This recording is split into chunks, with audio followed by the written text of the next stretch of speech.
ಕೋಟೆನಾಡಲ್ಲಿ ಮಾಜಿ ಸಿಎಂ ಆದಂತಹ ಯಡಿಯೂರಪ್ಪನವರ ಒಂದು ಅಭಿಮಾನೋತ್ಸವ ಕಾರ್ಯಕ್ರಮವನ್ನು ಹಮ್ಮಿಕೊಂಡಿರುವಂತದ್ದು. ಇಂದು ಅವರನ್ನ ಬರಮಾಡಿಕೊಳ್ಳಿಕ್ಕೆ ಸಾವಿರಾರು ಮಹಿಳೆಯರು ಕೂಡ ಈಗಾಗಲೇ ತಯಾರಿ ನಡೆಸಿರುವಂತದ್ದು. ನಮ್ಮೊಟ್ಟಿಗೆ ಮಾಳ್ವಿಕಾ ಅವಿನಾಶ್ ಅವರು ಇದ್ದಾರೆ. ಅವ್ರ ಹತ್ರ ಹೆಚ್ಚಿನ ಮಾಹಿತಿ ಪಡ್ಕೊಳ್ತಾ ಹೋಗೋಣ. ಮೇಡಮ್, ಮಾಜಿ ಸಿಎಂ ಆದಂತಹ ಯಡಿಯೂರಪ್ಪನವರ ಒಂದು 50 ವರ್ಷದ ರಾಜಕೀಯ ಸಾಧನೆ ಕಾರ್ಯಕ್ರಮ ನಡೀತಾ ಇದೆ. ಇವತ್ತು ಚಿತ್ರದುರ್ಗ ಆದ ಕಾರಣ ಒನಕೆ ಓಬವ್ವ ಚಿತ್ರದುರ್ಗದ ಒಂದು ಹೆಮ್ಮೆಯ ಒಬ್ಬ ನಾಯಕಿ ಅನ್ಬಹುದು, ಮಹಿಳೆ ಅನ್ಬಹುದು, ಒಬ್ಬ ಹೋರಾಟಗಾರ್ತಿ. ಹಾಗಾಗಿ ಇದು ಒಟ್ಟು ಒಂದು ಸಂಭ್ರಮದ ಹಬ್ಬದ ವಾತಾವರಣ ಇದೆ. ಈ ರಾಜ್ಯ ಕಂಡ ಶ್ರೇಷ್ಠ ನಾಯಕರಿಗೆ ನಾವು ಸಲ್ಲಿಸ್ತಾ ಇರುವಂತಹ ನಮ್ಮ ಅಭಿಮಾನ.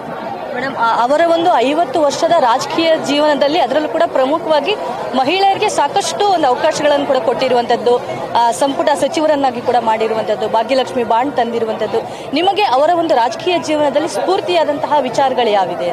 ನೋಡಿ, ಯಡಿಯೂರಪ್ಪನವರು ಎಷ್ಟೇ ದೊಡ್ಡ ನಾಯಕರಾದರೂ ಸರಳತೆಯನ್ನ ಯಾವತ್ತೂ ಬಿಡಲಿಲ್ಲ.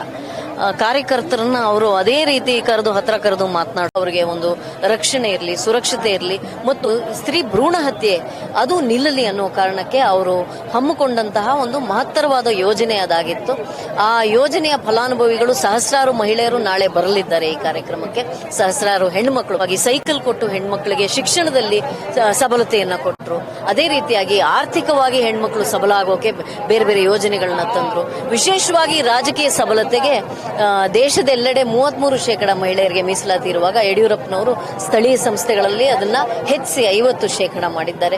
ಹೀಗೆ ಮಹಿಳೆಯರ ಒಂದು ಕೋಟೆನಾಡಲ್ಲಿ ಮಾಜಿ ಸಿಎಂ ಆದಂತಹ ಯಡಿಯೂರಪ್ಪನವರ ಒಂದು ಅಭಿಮಾನೋತ್ಸವ ಕಾರ್ಯಕ್ರಮವನ್ನು ಹಮ್ಮಿಕೊಂಡಿರುವಂತದ್ದು. ಇಂದು ಅವರನ್ನ ಬರಮಾಡಿಕೊಳ್ಳಿಕ್ಕೆ ಸಾವಿರಾರು ಮಹಿಳೆಯರು ಕೂಡ ಈಗಾಗಲೇ ತಯಾರಿ ನಡೆಸಿರುವಂತದ್ದು.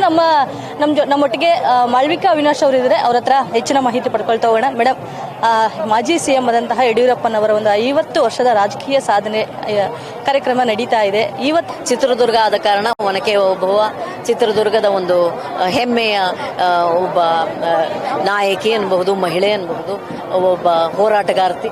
ಹಾಗಾಗಿ ಇದು ಒಟ್ಟು ಒಂದು ಸಂಭ್ರಮದ ಹಬ್ಬದ ವಾತಾವರಣ ಇದೆ. ಈ ರಾಜ್ಯ ಕಂಡ ಶ್ರೇಷ್ಠ ನಾಯಕರಿಗೆ ನಾವು ಸಲ್ಲಿಸ್ತಾ ಇರುವಂತಹ ನಮ್ಮ ಅಭಿಮಾನ. ಮೇಡಮ್, ಅವರ ಒಂದು 50 ವರ್ಷದ ರಾಜಕೀಯ ಜೀವನದಲ್ಲಿ ಅದರಲ್ಲೂ ಕೂಡ ಪ್ರಮುಖವಾಗಿ ಮಹಿಳೆಯರಿಗೆ ಸಾಕಷ್ಟು ಒಂದು ಅವಕಾಶಗಳನ್ನು ಕೂಡ ಕೊಟ್ಟಿರುವಂತದ್ದು, ಸಂಪುಟ ಸಚಿವರನ್ನಾಗಿ ಕೂಡ ಮಾಡಿರುವಂತದ್ದು, ಭಾಗ್ಯಲಕ್ಷ್ಮಿ ಬಾಂಡ್ ತಂದಿರುವಂತದ್ದು. ನಿಮಗೆ ಅವರ ಒಂದು ರಾಜಕೀಯ ಜೀವನದಲ್ಲಿ ಸ್ಫೂರ್ತಿಯಾದಂತಹ ವಿಚಾರಗಳು ಯಾವಿದೆ? ನೋಡಿ, ಯಡಿಯೂರಪ್ಪನವರು ಎಷ್ಟೇ ದೊಡ್ಡ ನಾಯಕರಾದರೂ ಸರಳತೆಯನ್ನ ಯಾವತ್ತೂ ಬಿಡಲಿಲ್ಲ. ಕಾರ್ಯಕರ್ತರನ್ನ ಅವರು ಅದೇ ರೀತಿ ಹತ್ರ ಕರೆದು ಮಾತನಾಡೋ, ಅವರಿಗೆ ಒಂದು ರಕ್ಷಣೆ ಇರಲಿ, ಸುರಕ್ಷತೆ ಇರಲಿ ಮತ್ತು ಸ್ತ್ರೀ ಭ್ರೂಣ ಹತ್ಯೆ ಅದು ನಿಲ್ಲಲಿ ಅನ್ನೋ ಕಾರಣಕ್ಕೆ ಅವರು ಹಮ್ಮಿಕೊಂಡಂತಹ ಒಂದು ಮಹತ್ತರವಾದ ಯೋಜನೆ ಅದಾಗಿತ್ತು. ಆ ಯೋಜನೆಯ ಫಲಾನುಭವಿಗಳು ಸಹಸ್ರಾರು ಮಹಿಳೆಯರು ನಾಳೆ ಬರಲಿದ್ದಾರೆ ಈ ಕಾರ್ಯಕ್ರಮಕ್ಕೆ. ಸಹಸ್ರಾರು ಹೆಣ್ಮಕ್ಳು ಸೈಕಲ್ ಕೊಟ್ಟು ಹೆಣ್ಮಕ್ಳಿಗೆ ಶಿಕ್ಷಣದಲ್ಲಿ ಸಬಲತೆಯನ್ನ ಕೊಟ್ಟರು. ಅದೇ ರೀತಿಯಾಗಿ ಆರ್ಥಿಕವಾಗಿ ಹೆಣ್ಮಕ್ಳು ಸಬಲ ಆಗೋಕೆ ಬೇರೆ ಬೇರೆ ಯೋಜನೆಗಳನ್ನ ತಂದ್ರು. ವಿಶೇಷವಾಗಿ ರಾಜಕೀಯ ಸಬಲತೆಗೆ ದೇಶದೆಲ್ಲೆಡೆ 33% ಮಹಿಳೆಯರಿಗೆ ಮೀಸಲಾತಿ ಇರುವಾಗ ಯಡಿಯೂರಪ್ಪನವರು ಸ್ಥಳೀಯ ಸಂಸ್ಥೆಗಳಲ್ಲಿ ಅದನ್ನ ಹೆಚ್ಚಿಸಿ 50% ಮಾಡಿದ್ದಾರೆ. ಹೀಗೆ ಕೋಟೆನಾಡಲ್ಲಿ ಮಾಜಿ ಸಿಎಂ ಆದಂತಹ ಯಡಿಯೂರಪ್ಪನವರ ಒಂದು ಅಭಿಮಾನೋತ್ಸವ ಕಾರ್ಯಕ್ರಮವನ್ನು ಹಮ್ಮಿಕೊಂಡಿರುವಂತದ್ದು. ಇಂದು ಅವರನ್ನ ಬರಮಾಡಿಕೊಳ್ಳಿಕ್ಕೆ ಸಾವಿರಾರು ಮಹಿಳೆಯರು ಕೂಡ ಈಗಾಗಲೇ ತಯಾರಿ ನಡೆಸಿರುವಂತದ್ದು. ನಮ್ಮೊಟ್ಟಿಗೆ ಮಾಳ್ವಿಕಾ ಅವಿನಾಶ್ ಅವರು ಇದ್ದಾರೆ. ಅವ್ರ ಹತ್ರ ಹೆಚ್ಚಿನ ಮಾಹಿತಿ ಪಡ್ಕೊಳ್ತಾ ಹೋಗೋಣ. ಮೇಡಮ್, ಮಾಜಿ ಸಿಎಂ ಆದಂತಹ ಯಡಿಯೂರಪ್ಪನವರ ಒಂದು 50 ವರ್ಷದ ರಾಜಕೀಯ ಸಾಧನೆ ಕಾರ್ಯಕ್ರಮ ನಡೀತಾ ಇದೆ. ಇವತ್ತು ಚಿತ್ರದುರ್ಗ ಆದ ಕಾರಣ ಒನಕೆ ಓಬವ್ವ ಚಿತ್ರದುರ್ಗದ ಒಂದು ಹೆಮ್ಮೆಯ ಒಬ್ಬ ನಾಯಕಿ ಅನ್ಬಹುದು, ಮಹಿಳೆ ಅನ್ಬಹುದು, ಒಬ್ಬ ಹೋರಾಟಗಾರ್ತಿ. ಹಾಗಾಗಿ ಇದು ಒಟ್ಟು ಒಂದು ಸಂಭ್ರಮದ ಹಬ್ಬದ ವಾತಾವರಣ ಇದೆ. ಈ ರಾಜ್ಯ ಕಂಡ ಶ್ರೇಷ್ಠ ನಾಯಕರಿಗೆ ನಾವು ಸಲ್ಲಿಸ್ತಾ ಇರುವಂತಹ ನಮ್ಮ ಅಭಿಮಾನ. ಮೇಡಮ್, ಅವರ ಒಂದು 50 ವರ್ಷದ ರಾಜಕೀಯ ಜೀವನದಲ್ಲಿ ಅದರಲ್ಲೂ ಕೂಡ ಪ್ರಮುಖವಾಗಿ ಮಹಿಳೆಯರಿಗೆ ಸಾಕಷ್ಟು ಒಂದು ಅವಕಾಶಗಳನ್ನು ಕೂಡ ಕೊಟ್ಟಿರುವಂತದ್ದು, ಸಂಪುಟ ಸಚಿವರನ್ನಾಗಿ ಕೂಡ ಮಾಡಿರುವಂತದ್ದು, ಭಾಗ್ಯಲಕ್ಷ್ಮಿ ಬಾಂಡ್ ತಂದಿರುವಂತದ್ದು.